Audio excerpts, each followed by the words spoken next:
Hey friends, Sean from Draft Therapy here, and on today's review for you, it's time to start dreaming coastal.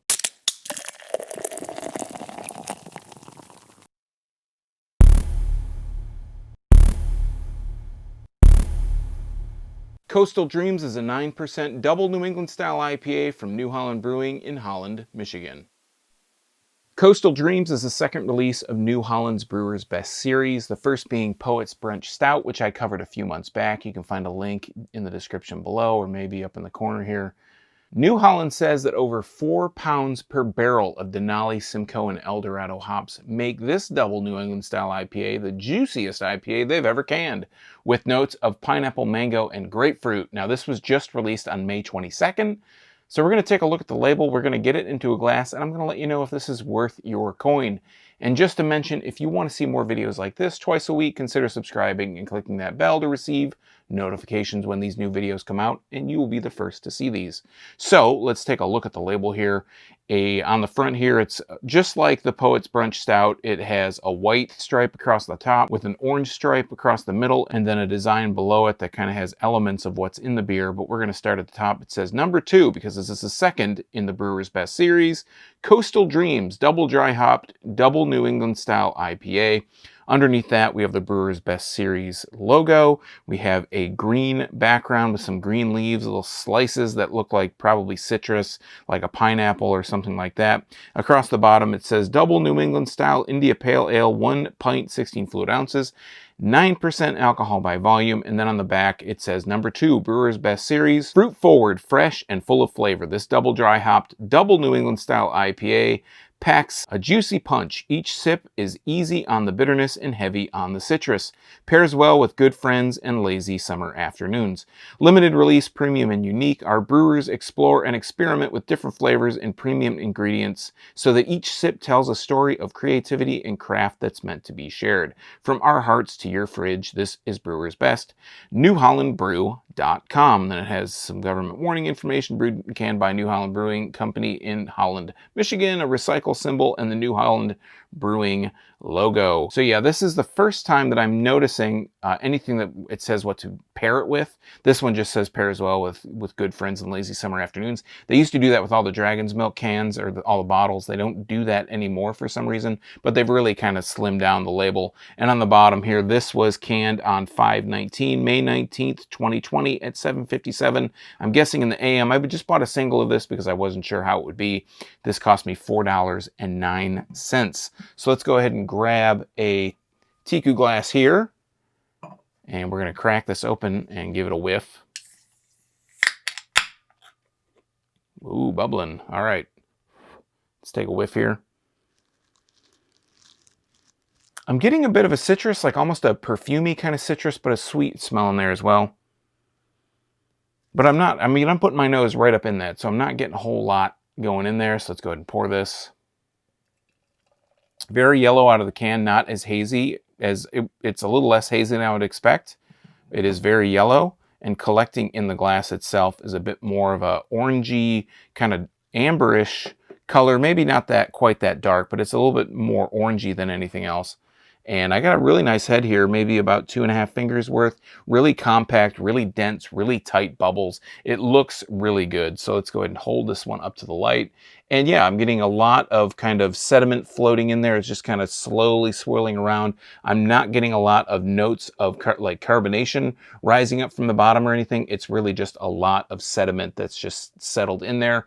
And as you can see, that head has really hung around. It looks really nice, really compact, just really standing there. Not an issue with the head at all. Let's put a better nose here on the glass.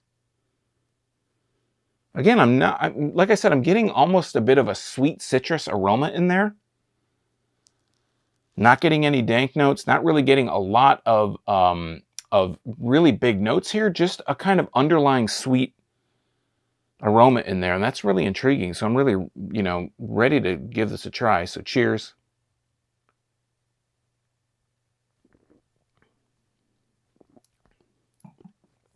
It's got a real nice mouthfeel. It's almost a little bit kind of thick for an IPA. I mean, it's really kind of intense for an IPA. Getting a lot of really sweet notes in there. Getting a lot of like a citrus, an orangey. I'm getting a bit of a pineapple in there as well. The thing that really stands out to me in these first couple sips is that I'm getting a big malty kind of punch out of it, and I wasn't expecting that at all. I don't really think of New England style IPAs, specifically double New England style IPAs, having a lot of a malty kind of punch to them. And this one has a lot of malty flavors in there, and I'm kind of digging it. Like I love malty IPAs. All right. If you've watched the channel for any length of time, you know that I'm a sucker for malty IPAs, but I don't think I've had a malty characteristic like this flavor in a double New England style IPA before.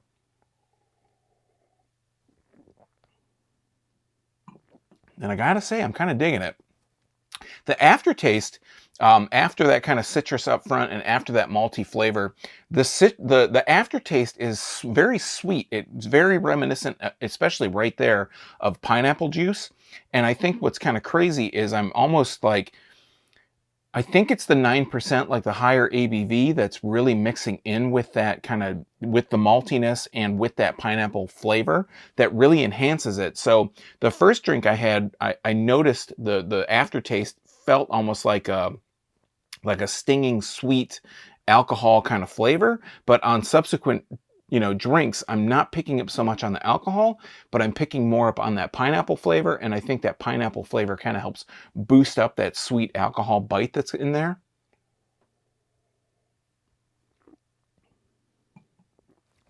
Yeah, I think it's like the pineapple flavor that's in here is really mingling quite well with that malty flavor that I was picking up initially. So it's a little bit of both worlds. You're getting a little bit of that maltiness, you're getting a little bit of that pineapple flavor, and it has a little bit of an ABV bite to it. So it's really kind of punching all that. It's boosting all that up. So the pineapple comes really sweet and has this alcohol kind of bite to it, like I said, but then it like dies out into just like this pineapple flavor.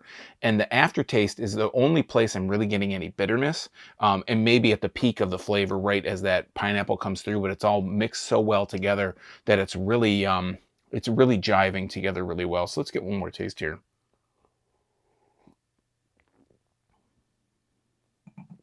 Yeah, this is really interesting. And I would say this is if not a home run, this is easily a triple from, not a triple IPA, but like in baseball terms, a triple from New Holland, because I wasn't super crazy about Poet's Brunch. I thought that was like really just over the top cinnamon for being a Poet style French toast style beer. Way too much cinnamon, not enough of everything else, not enough like maple syrup kind of flavor. This one to be honest, with everything that's been going on in the world, I haven't really been paying attention to beer releases. So when I saw that this had, hit shelves, I was like, oh, okay, well, that looks pretty cool. So I went and I picked it up, and honestly, I wasn't expecting much out of it. I love what New Holland does some of the time, but I think sometimes they're a little bit hit or miss for me. Like, I like some of their beers, I like some of their IPAs, but then like the Dragon's Milks have been really kind of hit or miss. I think that's an understatement for me. So like I said, I wasn't really sure what to expect, especially just kind of seeing it on the shelves and on a whim, like, oh, okay, cool, there's a new Brewer's Best. This is the second one. I guess I'm going to try it. But this really, like I said, if it's not a home run, it's a really easy stand-up triple for me. Maybe if I start scoring beers, I'm just going to score them on like baseball terms, like, single, double, triple, home run, grand slam, or whatever. But yeah, this is really intriguing. I don't think it's for everybody. I think if you're not big into like multi IPAs, this wouldn't be for you. I think if maybe you're not like into pineapple, which who isn't into pineapple, but I'm sure there are people out there that don't like pineapple. I think that this kind of scratches that itch too. It's a double IPA, 9%. Like I said, it's in there really well, but I think it really just boosts the maltiness, the pineapple flavor, really just helps kind of hide and mask that ABV, because I feel like there is a little bit of an alcohol bite to this. But I mean, like I said, stand-up triple easily from New Holland Brewing, Coastal Dreams. Wow. All right, friends, that has been Coastal Dreams from New Holland Brewing Company in Holland, Michigan. Have you had this one before? Do you still get excited over new hazy IPAs? Let me know in the comments down below while you're down there. If you like beer, you might want to subscribe and click that bell, because I'm here talking about beer twice a week on Tuesdays and Thursdays. It's all for free for viewers just like you. and you might miss your newest favorite if you're not subscribed and getting those notifications. So until next time, I'm Sean from Draft Therapy. Thanks for stopping by. Remember, drink craft beer, support your local breweries wherever they are, and most importantly, don't forget to treat yourself to a little draft therapy. Thanks for watching. Cheers, everybody.